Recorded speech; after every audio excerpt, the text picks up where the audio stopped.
Welcome to the Truth and Dare podcast with Dr. Nandi, Shareef, where we shine a light on how embracing everyday vulnerabilities helps us live fuller and more authentic lives. Tune into our podcast to hear how women practice accepting and loving the most vulnerable parts of themselves. And then stay for the pep talks about creating the space to do it yourself.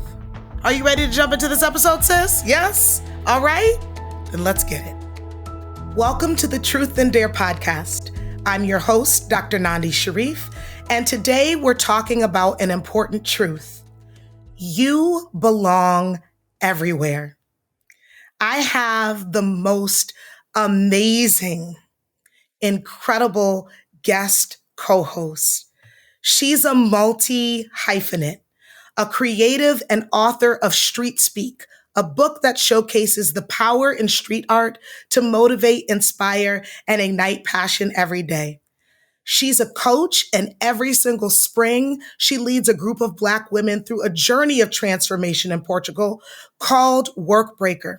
She's a corporate badass where her campaigns have made it to New York City billboards and subways, festivals, retail stores, and more.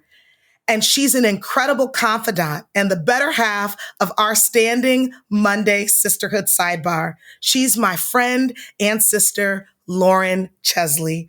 Welcome, Lauren. Wow. Wow. Thank you. That was really lovely. I've not had somebody read my bio or talk about me in that way. So I just appreciate you. Thank you so much. I'm happy to be here. I'm happy to see you in this light and excited for the conversation ahead. I remember in 2016 walking into a room in South Africa and seeing this incredibly beautiful, tall, powerful woman. And I'm like, who is this? I have to get to know her. And over a dinner later that night, she sat across the table from me. And for one of the first times in my life, I felt like I belonged truly, like she saw me, like she felt like I was genuinely a beautiful soul. Mm-hmm. So I want you to share with the sisters who are listening from around the world about how you've learned to create these experiences where women, men, pets, Ramsey, belong in your midst, and how you have chosen to inspire and encourage and believe and connect with people in such a way when they leave your presence, they know that they're important and valuable. Wow. Well, first and foremost, I think it's being with people in the sense of, I saw you, I was with you, I believed in you, I got to experience you. I saw you in a sisterhood circle in South Africa. I was so inspired by you.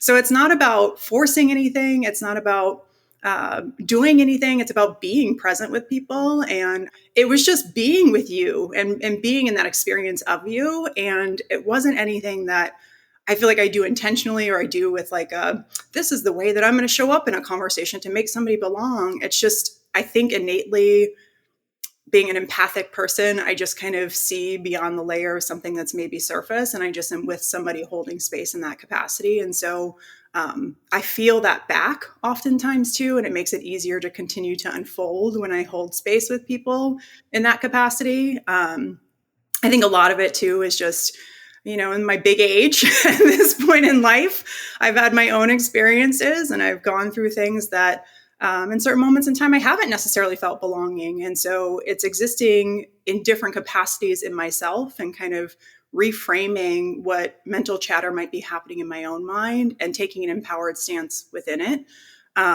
Examples are sports for me. I grew up as an athlete.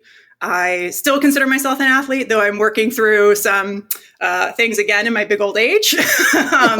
But, playing sports growing up, I grew up in a suburban town in Connecticut, and there were no female sports for the ones that I wanted to play, as an example. I was the only girl on the soccer team. I was the only girl on the basketball team. And oftentimes I didn't feel like I belonged. I didn't feel like it was necessarily a space that was innately mine. It wasn't a sports team of my peers. It was a sports team of a different gender. And in those experiences, though I was actually a teammate of theirs, I wrote stories in my head sometimes where I wasn't innately the same, right? But then when I would show up on the soccer field, I would be able to, whiz on by people and surprise them, right? And so the capacity of my skill set wasn't in question. I had the same capabilities on the field, on the court, and I think as a woman of color too, it's kind of that debunking the twice as hard, half as much, and actually saying, no, I am just as good. I am here. I'm present. I'm wholly myself, and allowing that bigness that's innate in yourself to actually be something you believe. And so I'm working on that belief. Sometimes I borrow that belief. And I look at you as a person where I've had to borrow the belief, right? And even in the way that you speak about me, in the intro, I don't lead with the fact that I am an author, right? I don't necessarily talk about some of the coaching stuff. I'm corporate Lauren, right? And you see me and show me and remind me that I'm a holistic Lauren, and there's different avenues of who I am and how I show up. And so, long-winded way to say, I think, it's taking my own experiences and being present in my essence, and then allowing people to be able to be in their essence as well. Lauren, you said so many profound things, and I think about the fact that sports are so active, and also the time period where you're playing when you're young is such a long time period where you would be sitting in the experience of maybe not belonging because you were the only young lady on the team. And there are some sisters who are listening to the podcast who are currently having experiences of not belonging. And so when you reflect back on those times in your life, what was the most vulnerable part of having the experience of maybe feeling like you didn't quite fit on the team? Yeah, there's vulnerability in just, do I change myself? Do I try harder? Do I do all these things? So like I call it the mental math, right? Of like, how do I prove my value to be here? And unpacking that and allowing like the inner voice and the analysis around that to be the thing that you focus on and not other people is the biggest part, I think, of vulnerability in yourself, right? Because there's sometimes some scary conversations we can have in our heads, and oftentimes, right, we've heard this adage, the hardest critic is the one that's inside your head. And so I kind of reflect it back to, it's not necessarily the vulnerability that I have to showcase outside of myself. It's the vulnerability I need to have when I hold myself. And so I didn't have that language when I was a kid, right? It wasn't something that I was processing at that point in time. But, sad to say, in many ways, the experience has carried through to my adult life, and being the only in so many spaces still. I played co-ed flag football, and, the women, it's like you choose the men first and you get the women second, and we're just kind of ancillary. Like, I remember in football, flag football, playing in rec leagues and stuff, you had gender plays, meaning, you have 4 downs in a football game, and every third down is forced to be a female engaged play, meaning you have to have a woman quarterback, you have to have a woman receiver. A woman has to touch the ball, from the offense. And it's like, to force that felt so foreign to me. And so I remember having this moment with one of my quarterbacks, who's like a dear friend at this point, now, but he would throw always to the men first. I'm like, they know they're coming to me on this third down, right? Like, that one of the 3 women on the football field has to get the ball and has to touch it. And so the men would man up on us, right? And it's like, from that standpoint, throw to me first, right? And so I had to vocalize that on the field. He laughs because he was like, you came at me hard. But to vocalize that and say, I belong here. Like, I'm not a third down person. I'm a first down person, right? And so I think it's the self-advocacy that I've learned through the years that I didn't necessarily have the words or the texture to kind of talk about when I was a kid. It was, just like, I'm going to continue to try. I'm going to continue to be, I want to be here. I want to play these sports. But now verbalizing it as an adult, calling out when something doesn't feel right is important. And I think there's that aspect of, again, talking to myself in my own head and saying, this is a chance for you to actually say what you need. This is a chance for you to, with love. He may not have said that I said it with love in that football game, but that's sports talk, right? But when I think about it in the landscape of corporate America, or even in friendships at different times, right?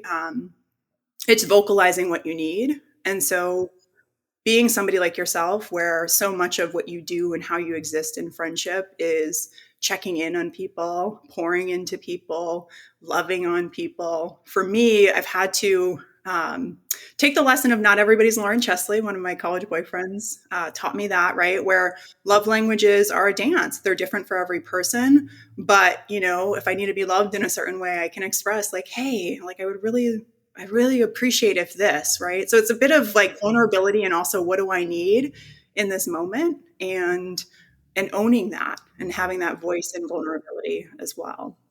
I almost hear you saying it as if when I am one, a few, or the only in a room, that it's my prerogative and my ability to make it an advantage. It's not a disadvantage.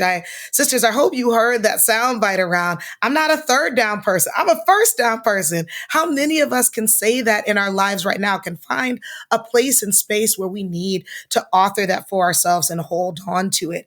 And that when we choose to be a first down person, then we're choosing to show up, we're choosing to bring our power, we're choosing to bring all of our gifts and talents and trust and believe in that we actually belong there, that we belong anywhere and everywhere, and that it is very much a choice that we make as an individual inside of ourselves. And we're not waiting on permission for others to say yes or to give us permission around that. Am I hearing that right? Yeah, absolutely. Tabitha Brown said it really beautifully, where she had said, I bought a lie and then I returned it. Right. And it's paraphrasing, but I loved that way of her saying, we're told so many things that aren't truths in our lives, especially as being the only or the other. And I believed that lie at different points in time. Right. Again, in context where I grew up in suburban Connecticut, I was the only Black girl, only Black kid, actually, again, the only female in different spaces, the only person around a conference room table, etc. And sometimes I bought the lie that, I was told in high school, you only got into all of your schools that you applied to because of the reciprocity for, affirmative action versus, no, I was a 3.96 GPA, high school captain of sports, 4-year varsity, volunteer on this, national honors. Like, it's you can believe that lie, or you can say, I used to buy it and I'm returning it. Right. And so I loved how she said that. And that's where I just challenge the women who are listening, the people who are listening, to return that. And she kind of went on to say, and I got my money back and it's paying dividends, essentially. Right. And so that's the piece of just owning your own story and your own journey and believing what you have capacity for and then honoring it and choosing into it. So that's the piece that I think I really try and do. And I have to have constant conversations with myself to do it, because the world can be tough. And, there's a lot of voices out there that are not trying to see you win. And that's not a negative thing. That's empowering thing in many ways, where it's just the proof point of like, I get to be for myself and of myself and do what's going to feel right for myself. So that's, I think, the essence that I hope everybody gets to feel and be. Lauren, as I was introducing you, one of the things that I thought about in reflecting on who you are in the world is how many spaces you're actually in. You are multi-hyphenate.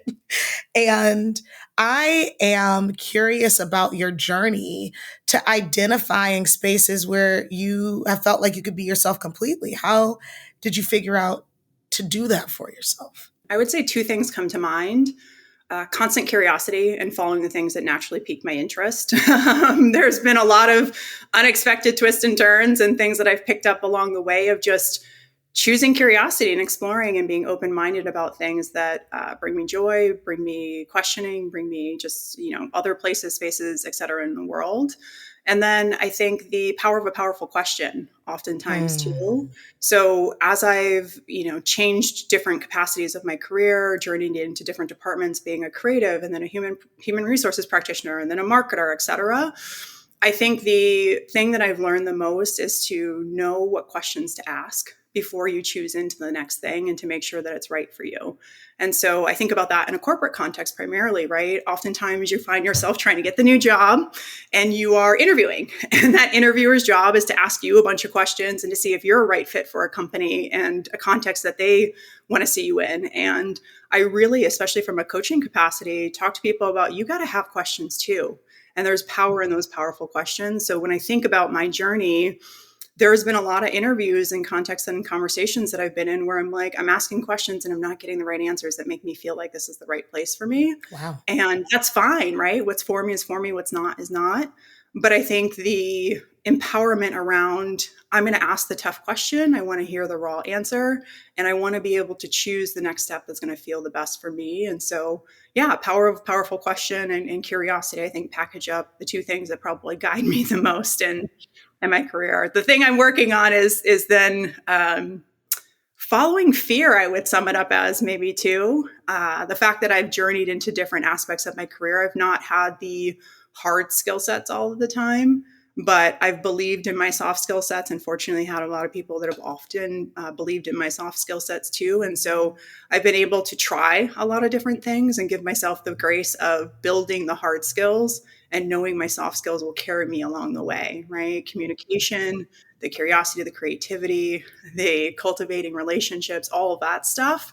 And then I can learn recruiting, and then I can learn creative strategy. I can learn sales. I can learn and figure out how to put something together and become an author, right? And so our dear mentor, friend, sister, Sylvia High says, fear, right? Mm-hmm. So, be okay with challenging the essence of what fear is in your life and following it to actually learn more about yourself and discover more pockets of vulnerability in the fact that you're learning and you're not going to be perfect at things, which I consider myself a recovering perfectionist. I'm really working hard not to have it all out the gates, right? Yes. What comes to mind is just even women in particular, Black women on top of that, the essence of having the job description with 10 criteria and we've got 9 and we say they're not going to hire me. That's not going to be for me. Instead of saying, gosh, I'm 90% of the way. Let me go forth and try and conquer this role and put myself in the position to even be chosen.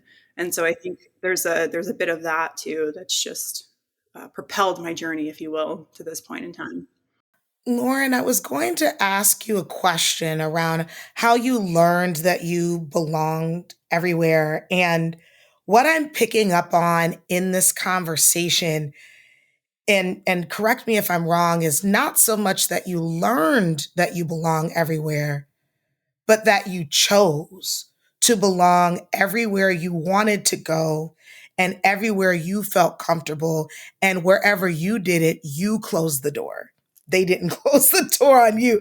And it's such a profound shift because you're not in the passenger seat or the back seat or the trunk on this. You're in the driver's seat the whole time when you make that decision yourself to be present to who you are and to say, I can take that wherever I want to go.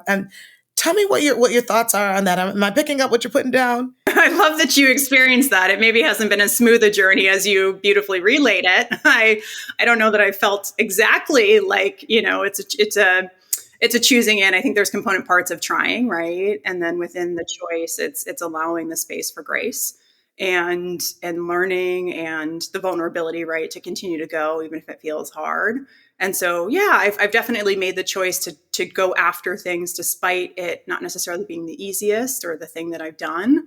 And I've had good guidance along the way. I've had cheerleaders and guideposts of people who have actually encouraged me forward. So it's not a self-isolating journey by any means. It's having the Nandis. It's having my mentors, my former bosses pull me into places I didn't think I could tackle, right? So I really believe, especially in a corporate context, in the capacity to meet people along your path and have those advocates in different component parts of your journey, right? It's called sponsorship in some instances, it's mentorship in some instances. But for me, I've had these beautiful players in my game of life who have allowed space for, again, that mirroring and that seeing something that I didn't necessarily innately see in myself, but because I have a little bit of that glimmer in there, seeing that glimmer in their eye around something, I then am like, no, I can do this. No, I should try this. No, this is something I'm also curious about, right? So the combination of the vulnerability of allowing that doubt that might creep up, right? And the fear, doubt, right? The doubt that creeps up. Don't allow that to be the thing that hold you back. And I think where you have, again, those moments and pockets of doubt, find the people that can amplify the other parts of you that you actually want to believe besides that doubt, right? So it's the borrowing of the belief again and allowing people to support you. So I don't take it as I did this, I chose it, it was me all the way. I really have a amazing network of people who have carried me into new spaces as I then choose to say, yeah, I need that lift. Yeah. You kept saying your big old age. You're at an incredible point in your life and in your career where when you reflect on what you've done, there've been so many successes, so many achievements, so many accomplishments. It's hard to believe that there's any space that you haven't been in or that you wouldn't be welcome in or welcome yourself into, given who you are in the world. But I do want to know if there are any times when you still feel vulnerable, even though you know that you belong, but sometimes you still feel a little bit of that maybe phantom vulnerability. And what are your go-to methods for supporting yourself through it? Yeah, I do feel that. I feel that again when it's any of those spaces I haven't yet been entered into. It's like I have the soft skills, but the hard skills aren't there, and it's okay, right? But continue to go forward. I think that self care, right? That's oftentimes a phrase, if you will, that can be overused.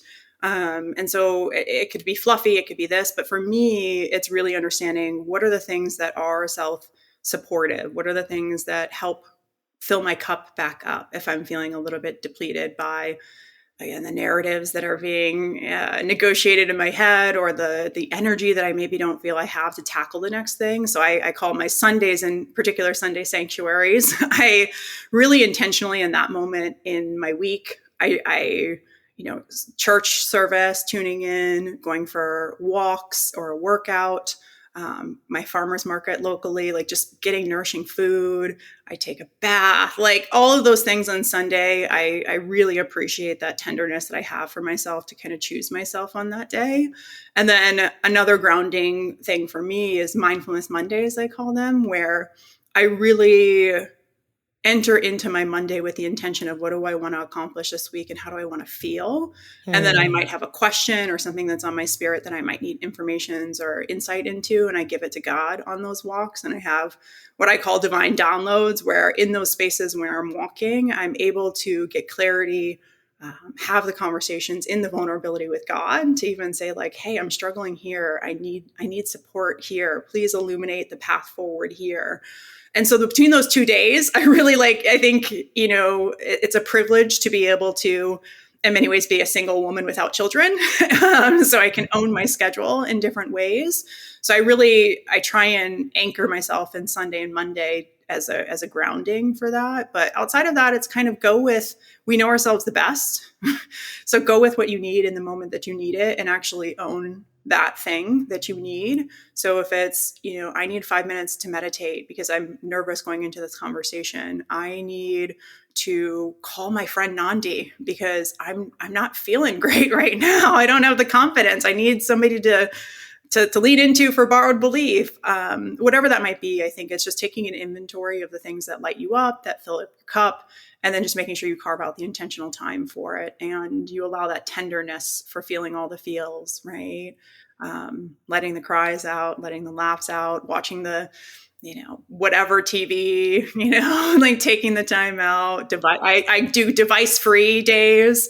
I try and, it used to be about 24 hours once a month. I try and fold it in more in terms of hours of the day or hours of the week. But it's such a beautiful thing, especially in our digital first world, to take a time out where I'm not answering people's text messages or answering the phone or being in email or distracting myself through social media. I need to sit with myself and have this time where I'm asking myself the tough questions, or I'm being in vulnerability with myself to know what I need to carry forward and what do I get to be able to be in this next space that I'm working to journey into. Yeah, it's so rich to hear how you have ritualized practices that support you in living in the truth of belonging everywhere. It's not something that you are hoping or wishing will occur. You're in the practice of it consistently. I hear you being responsible and integrous around ensuring that it's possible for you. And I just think it's really profound. And it's an opportunity for us and all the rest of the sisters who are listening to hear that this isn't something that necessarily happens naturally.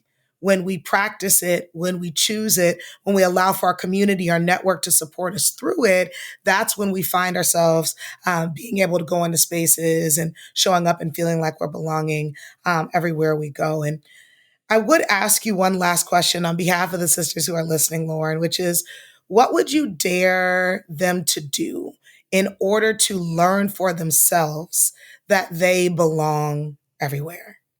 Believe the truth you know about yourself. Like it's just I dare you to choose you. I dare you to author your story in the way in which you, in the essence of yourself, at the core of yourself, you know it to be true. I think it's a lot of self-talk that we can allow to talk us out of the things that we know as source of truth. And so I just dare you to get at that deepest level of yourself and align to that story, and not let any of the things that come up in context outside of yourself or inside of yourself to not have that happen, not have that version of you show up in the world. It deserves to get its airtime. It deserves to be celebrated. It deserves to be outside of yourself in a way in which you're proud of, excited for, continuing to lean into. So yeah, dare to be that version of yourself at your center and your core when you close your eyes at night, and believe it to be true and know it to be true, because it is true. Lauren, just thank you for the wisdom, for the insights. Thank you for saying yes to yourself, even when there may have been little young gentlemen in Connecticut who are looking to their left and their right and saying, well, what's going on here? Why is Lauren playing? And saying, well, Lauren is playing because she deserves to be here. You continue to play a big game. And it's remarkable to see you continue to conquer the things that are your heart's desires. And thank you for allowing me to bear witness to that. And look, sisters, if you want to bear witness to it too, I'm not just keeping it to myself. You can follow Lauren on Instagram at The Streets Speak and at Eyes of Elsie, spelled ELSY. Her book is also available, and you'll find that in the description of the podcast episode. Go ahead and order the most beautiful coffee table book you've ever seen in your life. It is sitting on my coffee table right now, has been for years, Street Speak. And if you want to follow her on LinkedIn, I'm telling you, you'll see lots of podcasts and shows. She's moderating panels. I'm telling you all, she's multi-hyphenate, including being a corporate badass. And you're not going to want to miss that. So on LinkedIn, follow and connect with her, Lauren Chesley. Lauren, thank you so much again for being here today and for belonging everywhere. I love you so much. Thank you. Thank you for the space. Thank you for who you are. I'm just delighted, and I'm so excited for you in this path forward on this podcast. Thank you for sharing these nuggets with everybody in this space. I love you. I love you too. If you enjoyed today's podcast, I invite you to join us and listen to the other podcasts that are a part of this season. We're really excited as the Truth and Dare movement to welcome you and being a part of this family, a part of this sisterhood. And if you're yearning for more real and authentic conversations, subscribe to the podcast. If you want to learn more about the Truth and Dare movement, go to truththandare.com, sign up for my email list, and check out my services and offerings, including live events. We encourage you to listen, we encourage you to comment, and we encourage you to share your stories with us too at hello@truththandare.com. And most importantly, we dare you to dream. Until next time, take care.